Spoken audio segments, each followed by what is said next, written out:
It's a little bit of a twist from our normal routine in terms of this presentation is for the winner of our early career award, which is Ben Thompson from United Utilities. It was the first year we won the award, so this is the inaugural winner. Ben will be presented with the award at tomorrow's annual award ceremony for the InstMC Central Northwest held in Manchester, and the candidates for next year's award, or it will be open for candidates to apply for next year's award. More details to follow at the award. So Ben, over to you for the presentation. Cheers. Yes, sir. Hi, everybody. So today's topic is measuring phosphate in wastewater, which is quite a big discussion in the water industry for the last few decades. So I'll start with a bit about myself. So this is a bit of a timeline. In 2013, I joined United Utilities, which is the water company for the northwest of England, as an apprentice. I did that apprenticeship on clean water, and then on 2017, I graduated that scheme and became a field service engineer, and I moved over to wastewater. The trial that we're going to talk about today was between 2020 and 2021.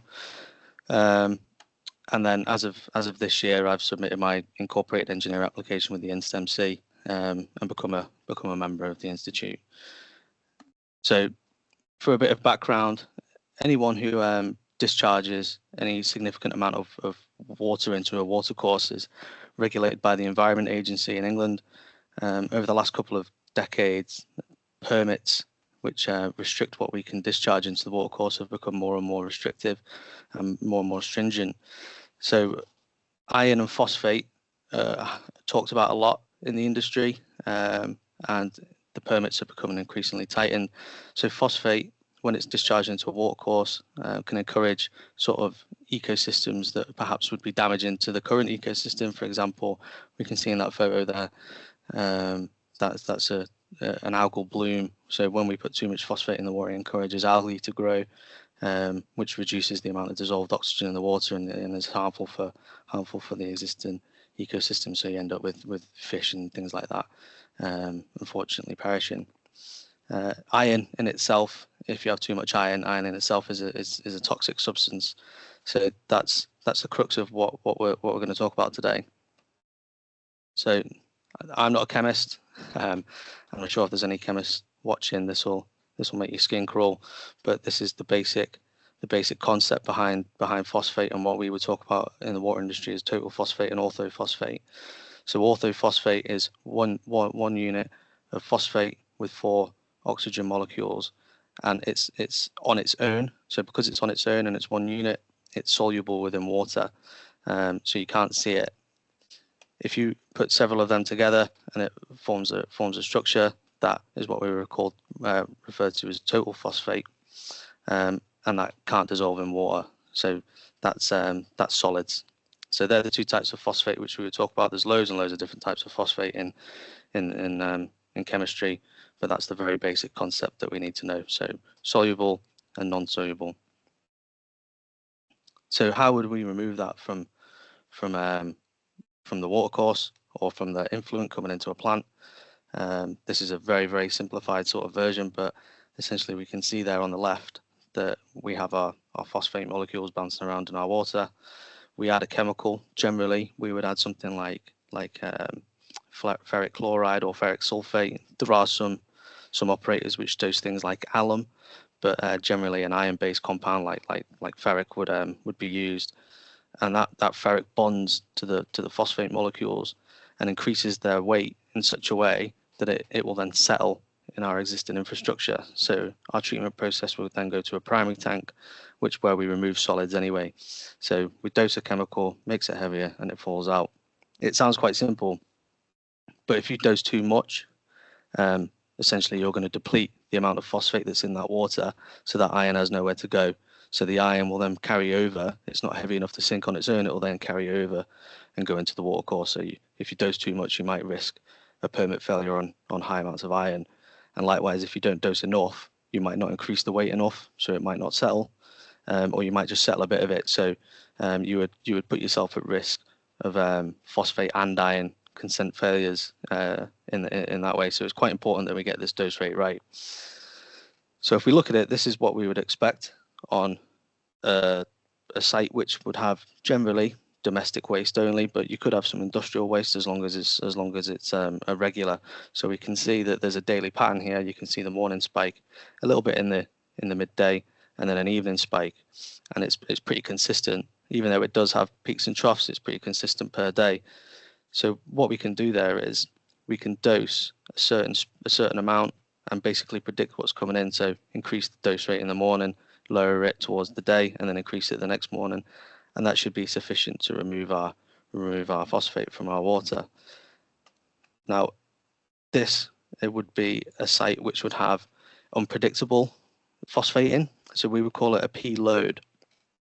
So the phosphating load of this site has industrial discharges, so we can't predict it efficiently. So if we took that concept from before and dosed the same amount, for that first 4 days that we can see there, we'd probably be okay.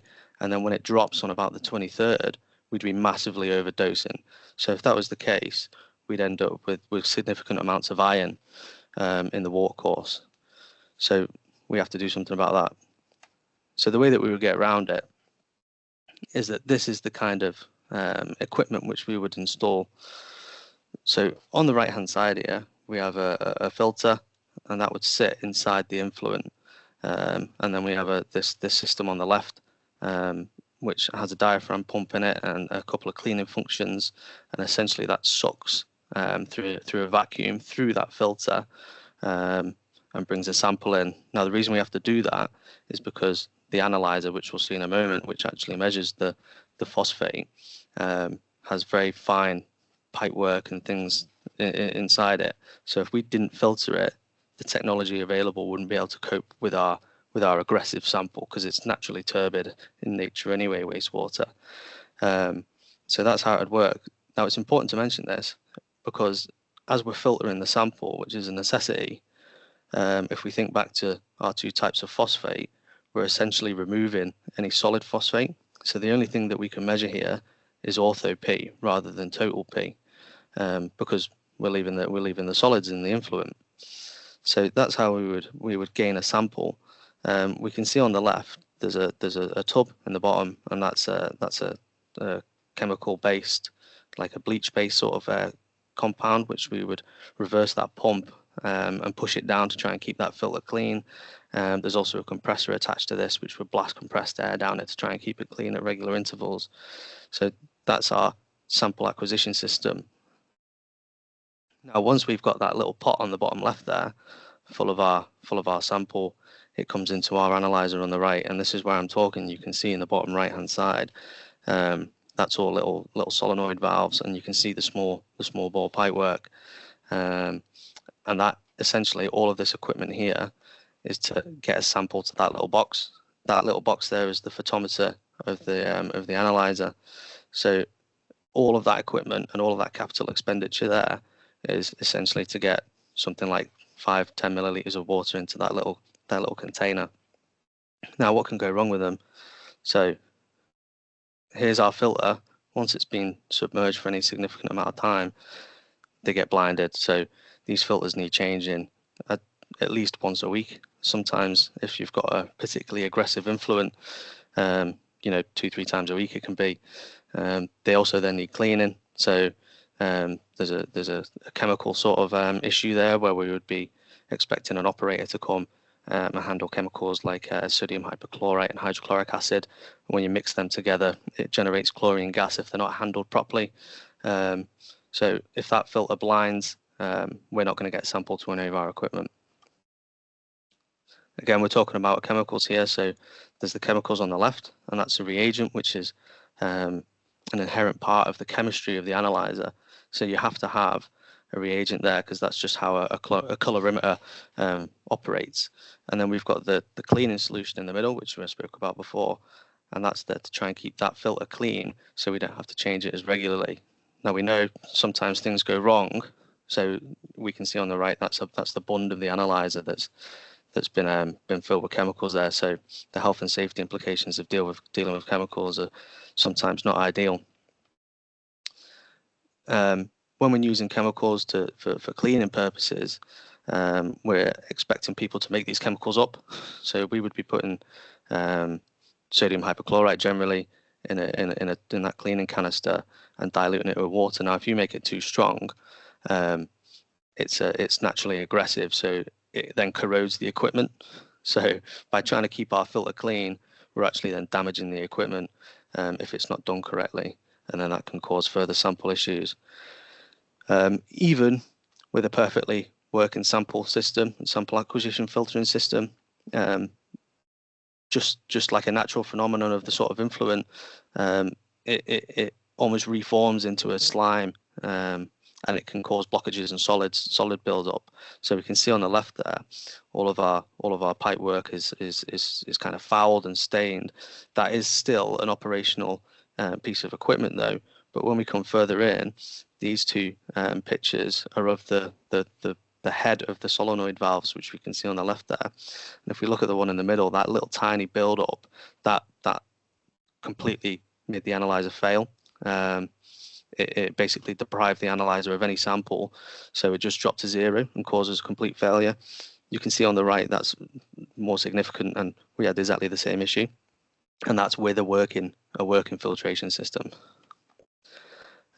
Because it's a photometer, the way it works is it fires light. Generally, I'm trying to think of the waveform now. It fires light. It's generally a bluish color for phosphate, depending on what your measuring range is. So we put our sample in. We'd have a light source and a light detector with our sample in the middle, and we'd add a reagent.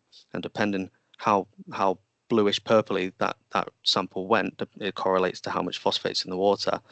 Because we're keeping our sample away from the light source and the light detector, we need windows in there which can let the light pass and keep the sample contained, so we have glass windows like this. Now we have exactly the same issue with a completely operating filter system. We get the same fouling on them windows, and should it be maintained incorrectly or a bit heavy-handed, we can even damage it and end up with cracking on it. With the light source, if you have any cracking on it, that's obviously going to affect the way that light reacts within sort of chemistry and physics. Now, it's very important to say, should you recognize any of this equipment, this is absolutely not bespoke to one manufacturer. This equipment is probably the best on the market, in my opinion, and it's not depending on what your view is. I'm very, very firm of the belief they are all exactly the same. They all have exactly the same problems, and there's just essentially no technology out there at the moment, no proven technology which is robust enough to deal with our needs on a industrial wastewater influent. It's just too aggressive in nature. So what can happen? So this is what we would like. This is a fully operating phosphate analyzer. So we can see our peaks and troughs. We can see, so we can follow that and dose proportionally to what we need to. Should we encounter a failure, something like this could happen. So we've then completely negated all of that hard work that we've done, and we're going to dose at a fixed speed because nothing else is changing. So that puts us at a significant amount of risk. And worse, in my opinion, you could end up with something like this, where the pump or pumps, depending on how much you need to dose, will be constantly ramping up and down. So again, it puts us at risk, and that's probably slightly damaging to the pumps. And if it's consistent, you can end up with all sorts of problems with pressure and breakages and seals and things inside your pump and your pipe work. So it's crucially important that we keep this equipment operating, and more so, it's crucially important that we have a reliable phosphate measurement at the beginning of the works. So to summarize, we've got health and safety problems here dealing with corrosive chemicals and substances that are hazardous to your health. We've got a reasonable amount of downtime, and when there's downtime, we're going to have to be running on a fixed speed. We don't know what's coming in. We can't measure it quick enough in real time, so we're going to put ourselves at a slight risk with the downtime. All of this is extremely expensive, an analyzer, requires a significant amount of infrastructure around it, as does the filter acquisition system. And then we've got the ongoing costs of things like chemicals, operator time to make up them chemicals, operator time to change the filters, instrument tech time to put all this right when it goes wrong. So ultimately, we could probably summarize here that this equipment probably isn't the most sustainable for the environment. Now, if it was operating perfectly, the trade-off, in my opinion, is probably quite well. We're protecting our environment, and it's the lesser of the evils. But if it's not operating particularly reliable, and we're going to encounter permit failures anyway, it's not the best for the planet, is it? So I did a quick dive into the costs of this. So this is a very quick summary. The average reactive time was about £2.5 grand. That was per year. So what I mean by reactive time, that doesn't include all the preventative work. So that doesn't include filter changes. It doesn't include an operator time making up chemicals, all that stuff I spoke about before. It's only time when it has failed. So it costs about £2.5 grand just rectifying failures. As part of that, we've got the spare part costs. So that came out just under £4 grand. And that's a spare part thing. That's not preventative. That's only replacing faulty components and such. And then we've got the reagent cost, which is a inherent necessary for the equipment to work. It's like trying to run a car with no fuel. You have to have the reagents in there, which is just over £1,000. So the total reactive cost there is £7.5 grand, £7,629. That's just reactive cost. If we then took the capital outlay when we first purchased this equipment, not the infrastructure, just the equipment, and we split that over our asset life, it works out, give or take, about £8,500 just to buy it and just to keep it running and just to keep it fixed, essentially. So again, just to stress that doesn't include anything like the operator sort of preventative maintenance. It is important to note though. So we've got the proactive labour, which is what I just spoke about. The chemical dose inefficiencies here. So if we've got an incorrect phosphate value, then there's a chance that we could be significantly overdosing, which chemicals aren't cheap. So the cost saving, if we had a good phosphate measurement value, would be significant. So we're essentially wasting all of our coagulant by overdosing when we don't need to, because this isn't operating correctly. Off the back of that, if then we're not dosing correctly and we're putting our phosphate or our iron permit at risk, the consequences from our regulator could be significant. So we could face criminal prosecutions and such like that. Furthermore, on top of that, should we dose generally too much, I'd say is the case, we could have impacts on our further downstream processes. So if we dose too much and we have a significant amount of iron in our effluent, that can start to corrode things that originally our original infrastructure wasn't designed to sort of cope with that compound in the water. So they're all hidden costs which haven't been looked into. That £8,500 is purely reactive costs and purely the initial outlay of purchasing the equipment.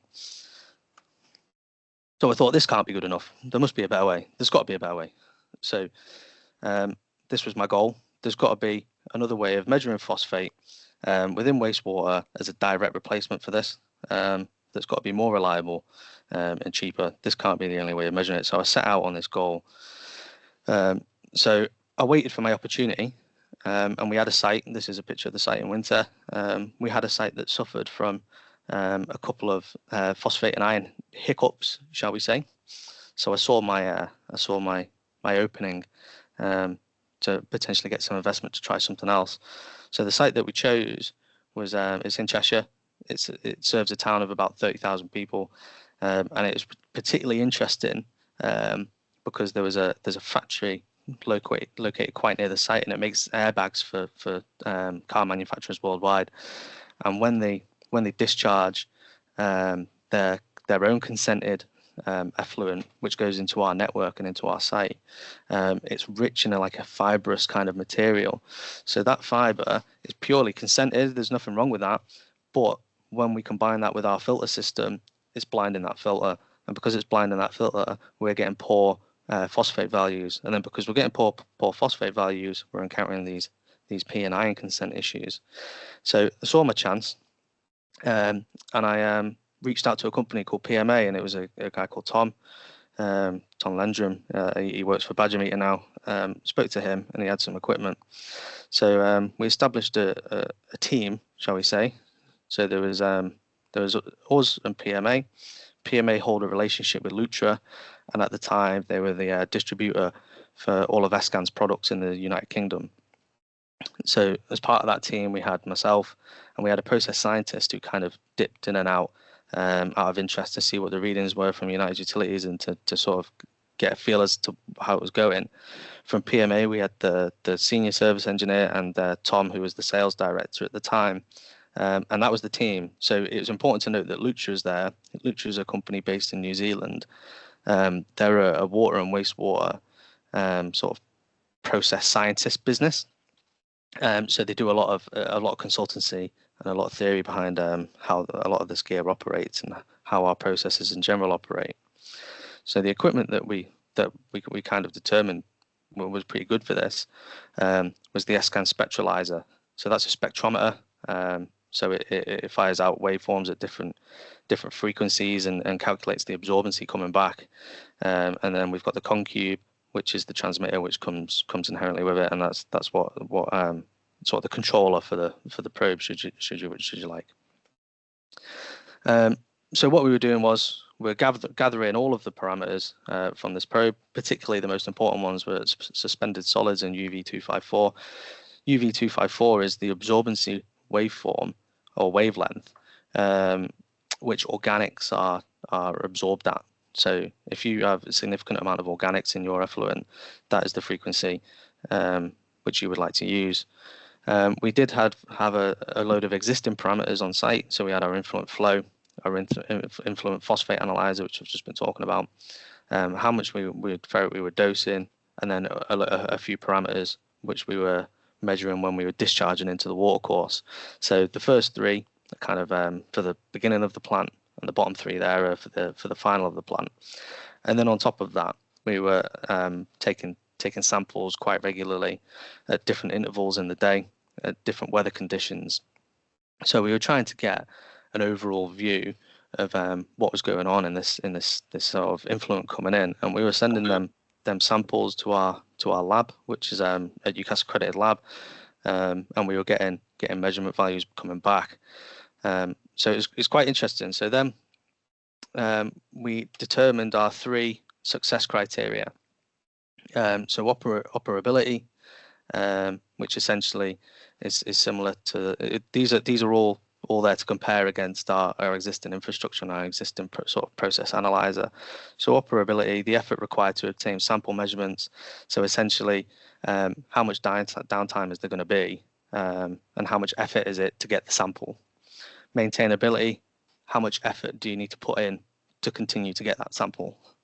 And then number three, accuracy. So it's no good having something that runs all the time, but your measurement's completely wrong because you're going to be dosing completely wrong. So those were the three sort of parameters which we established on how to determine whether this is a viable sort of solution. It's important to note in there that I purposely didn't want any financial sort of incentive in there. That wasn't part of my goal. My goal was just to prove that there was another method out there that's viable, not if it's cost effective, just that it's actually there's another technology out there. So how we did it, so it was installed in 2020, and we can see the optics here. So the top left picture there, that's of the spectralyzer. It comes with different optics that we had to have the really fine one because of the wavelength which we wanted. So we take that out every week, and we'd make sure that the optics weren't fouled. Generally, that probe needed a clean once a week.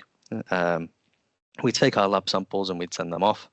And when we sent all of this information away to Lutra, they come back with a parameter or an algorithm for the parameter. and they come back with two. So there was one for phosphate, orthophosphate, and there was one for total phosphate. So we put these algorithms actually into the concube, into the transmitter there, and we were measuring them values in real time. So we could actually look at that screen, see what the phosphate was reading on our probe, and then we could walk around the corner to our analyzer and see what the phosphate was reading on our analyzer, which is quite interesting. So that's what we did. And we continued to take our lab samples. We continued to send all the information away to Lutra, and they were fine tuning this. So we'd come back and we'd input what they told us to do. So in 2021, we removed this equipment. You can see on the right there, that's the equipment dry, so it was slightly raised. The probe on the left, that was for something else, so we can ignore that one. The probe on the right is what we're looking at. So if we look at the footprint of that as well, compared to the sample acquisition system and the traditional sort of wet chemistry analyzer, there's a significant saving on the footprint there, and the required infrastructure around it is significantly less as well. So we did have some issues, generally more sort of process issues rather than issues with the fundamental sort of underlying train of thought. So we had the bracket which snapped. And we had it once where I came and the probe was gone. Pull it out, and it's just that the bracket wasn't robust enough, so nothing detrimental to our trial. And then the probe needed cleaning. They were really the only issues that we encountered with this. So if we think back to our analyzer and our sample system, the actual requirements to keep this equipment running were becoming quite apparently a lot less. So here's our results. So if we look at the line in the middle, we call this a coefficient with the R² value. So basically, the closer the value is to 1, the closer it is to being accurate, the more accurate it is. So the one on our left is our surrogate orthophosphate. So that's our probe. That's our probe values, and that's the ortho P value. So we can see it's very, very close to the line. It's got an R² value of 0.8. It was interesting because we then compared this to our existing online process analyzer, and you can see on the top left of that graph there that there's an outlier. So if we remove that outlier, our squared value was 0.58, which was surprising. So we actually determined that our probe was more accurate than our existing process analyzer, which was very, very interesting. I'll let you make your own mind up about that. So we measured orthophosphate, more accurate than the traditional way. Our analyzer can't measure total phosphate, so we have nothing to compare it to here, but our probe could. So if we look here, we've got a R² value of 0.55, which is give or take around what the process analyzer was doing. However, this is measuring total P, and our consents are all on total P. So the value of this probe and the value of this data is in my opinion, significant compared to the existing equipment that's in place. So there's a summary of our R² values. So if we think back to what the goal was, which was to prove there's another technology out there, there's another way of doing this, in my opinion, very successful. It's proven. We've proven that it can be done. If we think back to our trial criteria, we went through these as a team and decided what we were going to rank them as, because this is more of a sort of qualitative data set rather than the quantitative one, which is in front of us in them tables. So as we can see in the numbers, it scored significantly higher. So operability here, apart from when the bracket snapped, that probe was running all the time. It was even running when the bracket snapped. It was just whether the values we believed or not. Whereas the traditional analyzer suffered from exactly the same issues which we spoke about before. Maintainability, because it was a trial, we scored this at 6.5, and we didn't want to get ahead of ourselves. So we did need to go and verify them optics quite once a week, but that was pretty much it. Whereas for the wet chemistry one, the traditional colorimeter with the filter, you need a couple of visits a week, just by an operator, and then you might need an instrument technician to come along. So I could see that number increasing, to be honest, from 6.5 and going higher as if this were to become more of a accepted method. You know, that maintainability could even increase, and then accuracy. We've just seen from our data sets here that our probe was much more accurate. We didn't give it a 10 because it's not perfect, is it? The R squared value wasn't 1, so I think 8 was a fair one from that. So this wasn't stipulated as part of the trial, but I thought it was important to look at the finances of this as well and to see how much we could save and if there was a cost saving. So we can see here that we've got all the same prices on the left, which we spoke about before for a traditional process analyzer, a traditional colorimeter, which come about at about £8.5 grand, and that was reactive costs only, which I was able to measure, plus the capital investment on buying the equipment only, split over the asset life. So that comes out about £8.5 grand. If we look at the spectralizer, we've got a reactive time about £600 per year, give or take. A spare part costs about £160, give or take. So that gives us 750 quid to maintain it per year. And if we compare that against the process analyzer, which is 7.5 grand, we've essentially, you know, it's 10%. It's 10% of what it would cost to run the other one. The only downside is, however, the amount of upfront investment you would need to do this. The equipment is more expensive. The spectralizer is more expensive, and it needs an initial investment of time and people's effort and consultancy fees. So, you know, companies like Lucha to be able to establish that surrogate sort of parameter. So that is higher. But if we compare them together, we're still cutting the price over half. So, you know, we've got 8.5 grand for our process analyzer, just under 4 grand for our spectralizer. So our total cost saving there is what, £4,800. If we then extrapolate that over our expected lifespan of our assets, that would then give us a saving of 72 grand per installation, just on these measuring, just on these finances I can measure. So there are further finances which I can't measure, like the proactive labour and how much we would save on having to discuss with our regulator about our permit failures and any potential prosecution that would come from that. You know, an increase in chemical dosing efficiency. So if we're getting a more accurate value, we're going to dose significantly more correctly than we were before. It's less of a guess. And then our process implications, which we spoke about before as well, we're not going to have to spend money further downstream rectifying assets which have failed because of incorrect amount of dosing. So if we just look at that as what I could measure as £72,000, the cost savings are much more significant than that. In the interest of fairness, though, there are other costs here. So there's the sampling, all the sampling costs which I did, which needs doing to establish this surrogate method, this surrogate sort of algorithm. That's not included in here. So there is that cost as well.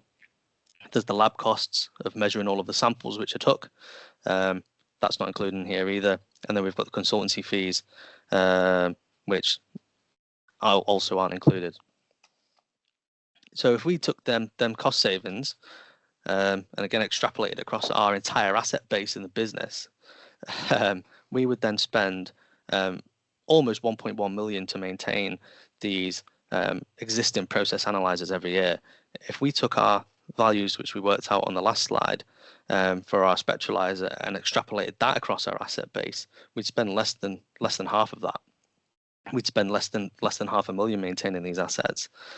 So the potential cost saving there is just shy of £600,000, which is more than a half cost saving, 55.13% cost saving. If we put that over our entire asset base, and instead of doing it per annum, we did it over our expected lifespan of the assets, that's an £8.8 million saving for the business over the entire duration of the assets. So that is a significant cost saving there. So if we look at, it's more accurate and it's cheaper to run. Now it is important to note on here, the only downside, well, it's not the only downside, but the significant downside to this, which hasn't been mentioned on the slides, is that because it's a surrogate parameter and it's not measuring directly phosphate, shall we say, if you if you establish a surrogate method like that, and then you have something change in the catchment, for example, at the site we ran at, if that massive factory shuts down and stops discharging their phosphate rich influent into the plant, our algorithm is now null and void. Likewise, if a significant amount of industry is built and begins discharging into the network and coming into the plant, the surrogate method is null and void. So there is a little bit more to this. So I'd like to say this is a proof of concept first and foremost, but probably every maybe 2 years, or when you've been notified of any significant change in the catchment, you would almost need to repeat some of this process. So the cost saving might be that high, it might not be that high, but again, this cost saving doesn't include all of them other factors that we were talking about before. So I'd like to say it's a success, in my opinion. It's a proof of concept. So I'm hoping that somebody's willing to take it up in the future. I have put it to our innovation team. I'm currently in the process of building a more rigorous business case to put it forward, and hopefully we can secure some funding to take it forward. But that's where we are at the moment. So thank you everybody for listening, and I'm sure there may be a couple of questions.